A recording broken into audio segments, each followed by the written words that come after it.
Dans le sillage des attentats de Boston, la sécurité a été discrètement renforcée à Washington. Les autorités américaines s'intéressent de près aux nouvelles formes de terrorisme. Le département du Trésor s'inquiète tout particulièrement du rapprochement récent entre cartels de la drogue et islamistes radicaux. Le Hezbollah profite des réseaux de blanchiment d'argent, des réseaux du trafic de la drogue.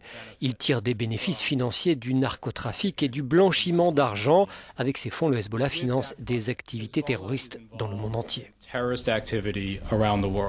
Le Hezbollah et d'autres, car les agents de la brigade américaine des stupéfiants constatent que ce mode de financement du terrorisme gagne du terrain.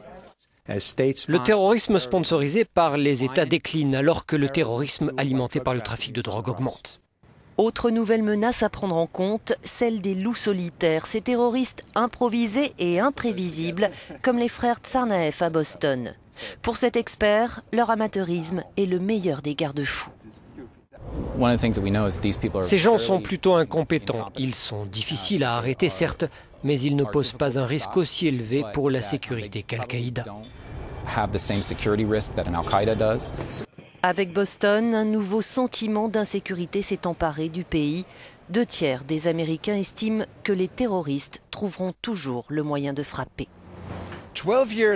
12 ans après le 11 septembre, l'Amérique entre dans une nouvelle ère du terrorisme. Les loups solitaires, le cyberterrorisme et le terrorisme financier représentent un niveau de menace auquel le pays commence à peine à s'adapter. Le plus dur reste de gérer la peur. Stefan Grobe, Euronews, Washington.